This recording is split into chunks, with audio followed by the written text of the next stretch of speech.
Hello student, आज का जो हमारा टॉपिक है इशू ऑफ शेयर के अंदर फॉरफीट ऑफ शेयर।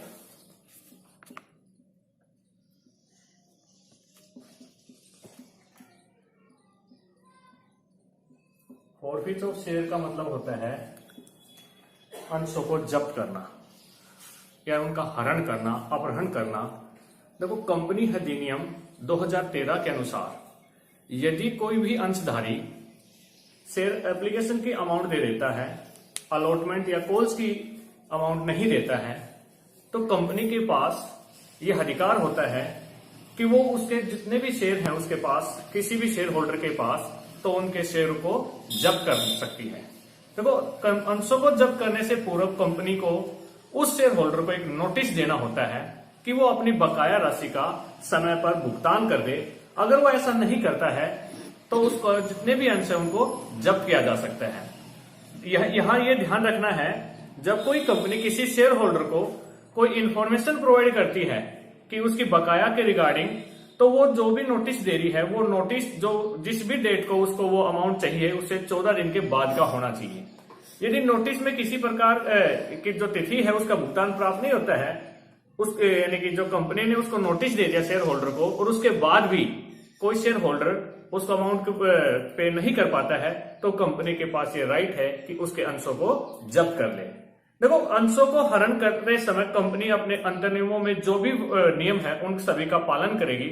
अगर फिर भी किसी कंपनी के आर्टिकल ऑफ एसोसिएशन में इस प्रकार का कोई वर्णन नहीं दिया हुआ है, तो कंपनी अधिनियम 2013 के अनुसार जो शेड्यूल फर्स्ट की टेबल एफ है उसके जो नियम है, रूल्स है, वो यहाँ पर लागू होंगे।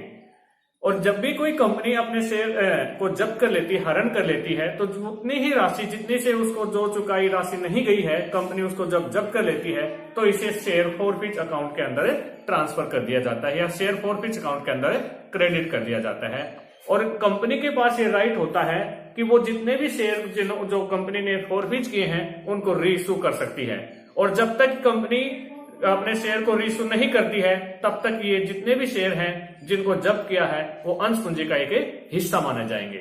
और जब कंपनी किसी भी शेयर को फॉरफीट करती है तो उसके लिए जनरल एंट्री क्या बनेगी।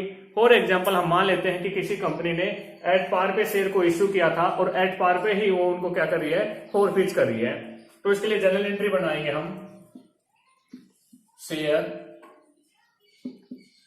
Capital account debit. जितनी अमाउंट्स जो हमारे कैपिटल अकाउंट के अंदर आनी थी वो हमारे को कहां जाएगी, शेयर कैपिटल अकाउंट के अंदर। जो अमाउंट किसी शेयर होल्डर ने हमें पे नहीं की वो हमारे क्रेडिट में आएगी टू शेयर। जैसे फॉर एग्जांपल उसने अलॉटमेंट नहीं दिया तो टू शेयर अलॉटमेंट अकाउंट। अगर उसने कॉल्स नहीं दी है तो लिखा जाएगा टू शेयर कॉल्स अकाउंट। और जितनी अमाउंट्स किसी शेयर होल्डर ने एक्चुअल में पे कर दी है उतने, और वो अमाउंट हम उसको क्या कर लेंगे, जब्त कर लेंगे, तो लिखेंगे टू शेयर फॉरफीट अकाउंट।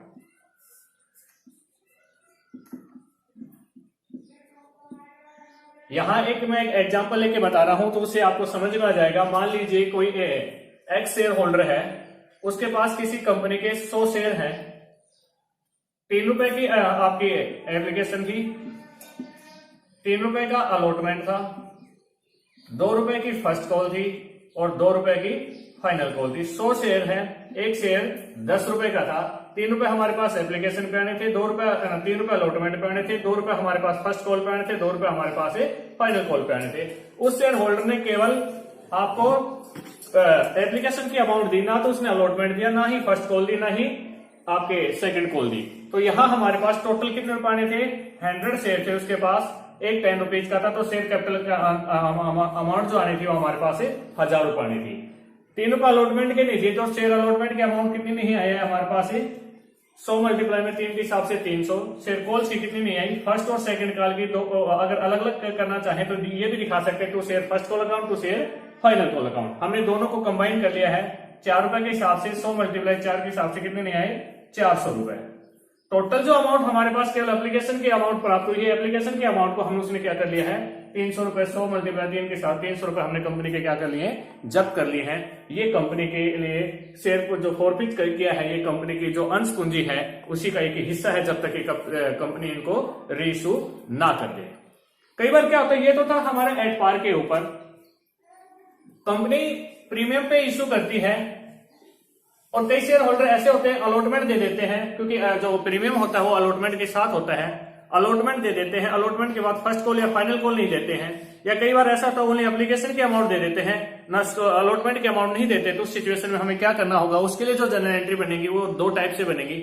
ये ध्यान रखना है, जब प्रीमियम हमें प्राप्त हो जाए, यानी कि जो सिक्योरिटी प्रीमियम वो हमें रिसीव हो जाए और उसके बाद अंश को हरण किया जाता है, जब्त किया जाता है, या फिर दूसरा होता है जब प्रीमियम प्राप्त होने से पूर्व ही अंशों को जब्त किया जाता है। तो यहां ध्यान रखना है, इसके लिए जो जनरल एंट्री बनेगी, share capital account debit security premium account debit, जो अमाउंट हमारे को रिसीव नहीं हुई, जैसे फॉर एग्जांपल अलॉटमेंट नहीं आया तो share allotment account, first call नहीं आई है तो to share first call account, final call नहीं आई है तो टू शेयर सेकंड या फाइनल कॉल अकाउंट। और जो अमाउंट हमारे को रिसीव हुई है वो हमारे फॉरफिट में आ जाएगा, to share forfeit account, to share forfeit account. यहां ये ध्यान रखना है कि मान लीजिए कोई एक शेयर होल्डर था या एक शेयर होल्डर था, उसके पास हमारे 100 शेयर थे और जो एक शेयर की अमाउंट थी वो हमारे 10 रुपए थी, 4 रुपए उसके ऊपर प्रीमियम था, जो एप्लीकेशन की अमाउंट थी वो 3 रुपए 50 पैसे थी, अलॉटमेंट था वो 6 रुपए 50 पैसे का था, फर्स्ट कॉल थी वो 2 रुपए की थी, फाइनल कॉल थी वो भी 2 रुपए की थी। लेकिन 6 3 और 10 2 12 2 14 टोटल अमाउंट जो हमारे पास आने कितनी थी, 14 रुपए थी। एक शेयर होल्डर ने केवल एप्लीकेशन की अमाउंट दी, ना तो उसने फर्स्ट अलॉटमेंट किया, ना फर्स्ट कॉल दी, ना ही फाइनल कॉल दी। तो यहां देखना शेयर, अब हम जब इसकी जनरल एंट्री करेंगे तो टू शेयर कैपिटल अकाउंट में 100 मल्टीप्लाई के हिसाब से 10 के हिसाब से हमारे पास रुपए आने चाहिए थे, कितने, 1000। 4 रुपए का जो है उसने अलॉटमेंट नहीं दिया, जब अलॉटमेंट नहीं आ रहा तो प्रीमियम भी नहीं आया होगा, तो 100 मल्टीप्लाई में 4 के हिसाब से कितने रुपए आने थे, 400 रुपए किसके आने थे हमारे पास है, सिक्योरिटी प्रीमियम के। अब जो हमारे पास अलॉटमेंट नहीं आया, 100 मल्टीप्लाई 6 के हिसाब से 650 रुपए, 2 रुपए के हिसाब से हमारे पास फर्स्ट कॉल नहीं आई, 100 मल्टीप्लाई 2 के हिसाब से 200 रुपए, फाइनल कॉल 2 के हिसाब से कितनी नहीं आई, 200 रुपए। यहां पर केवल हमारे पास प्रीमियम एप्लीकेशन अमाउंट प्राप्त हुई है केवल 3 रुपए 50 पैसे के हिसाब से, तो हमने उसके 350 रुपए क्या कर लिए हैं, जब्त कर लिए हैं। यहां ये ध्यान रखना है कि अगर आपके पास प्रीमियम की अमाउंट प्राप्त हो जाती है और उसके अलॉटमेंट प्राप्त हो जाता है, केवल फर्स्ट कॉल या फाइनल कॉल नहीं आती है, तो हम यहाँ सिक्योरिटी प्रीमियम अकाउंट को डेबिट नहीं करेंगे। अब कंपनी के पास एक राइट होता है कि जो जब्त किए हुए शेयर को कंपनी दोबारा से रीइश्यू कर सकती है। रीइश्यू का मतलब होता है कि कंपनी ने जितने भी शेयर जो जब्त किए हुए हैं उनको दोबारा से कंपनी अधिनियम 2013 के अनुसार रीइश्यू करती है। और रीइश्यू करने के लिए कंपनी के पास 3 ऑप्शन होते हैं, या तो कंपनी एट पार के ऊपर कर सकती है, या कंपनी एट प्रीमियम पे कर सकती है, या कंपनी उनको डिस्काउंट के ऊपर कर सकती है। लेकिन यहाँ एक बात ये ध्यान रखनी है, अगर कोई भी कंपनी अपने शेयर को डिस्काउंट पे इश्यू करती है तो जितना उसने शेयर फॉरफिट अकाउंट के अंदर उसको अमाउंट प्राप्त हो चुकी है उससे ज्यादा का डिस्काउंट नहीं दिया जाएगा।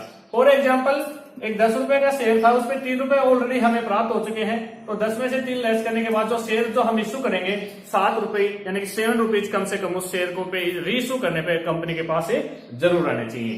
ये हमें यहाँ पर ध्यान रखना है। तो आपको सबसे पहले हम आपको बता रहे हैं, अगर कोई कंपनी अपने शेयर को एट पार पे इश्यू करती है तो उसके लिए जनरल एंट्री बनाएगी, बैंक अकाउंट डेबिट,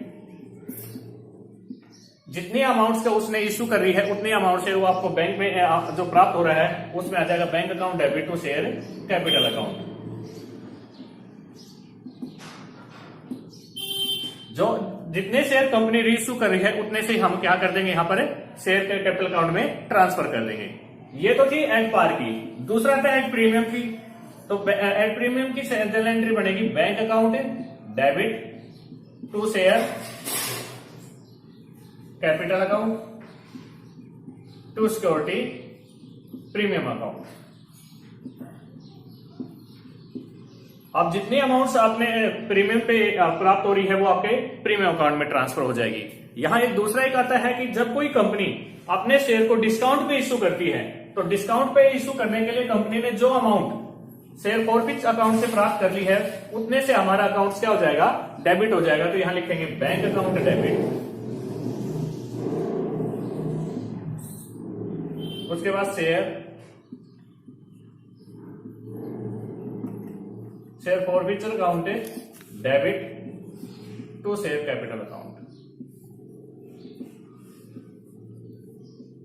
यहां पर एक सबसे पहले यह बात ध्यान रखनी है कि जो अमाउंट आपको एक्चुअल में प्राप्त हो चुकी है केवल उतने से ही, उससे ज्यादा का डिस्काउंट एक कंपनी नहीं दे सकती। अंशों को जब आप पुनर्निर्गमन किया जाता है तो जो अंश अपहरण खाता है, जो हमारा शेयर फॉरफिचर जो अकाउंट है उसमें जो शेष बचता है, वो जो बैलेंस बच जाता है वो कंपनी के लिए कैपिटल प्रॉफिट होता है और इसको कंपनी अपने कैपिटल रिजर्व अकाउंट में ट्रांसफर कर देती है। तो जो बची हुई अमाउंट है, for example share forfeiture account के अंदर जो अमाउंट बच जाती है कंपनी अपने उसको कैपिटल रिजर्व में ट्रांसफर करेगी। तो लिखेगी share forfeiture account debit to capital reserve account.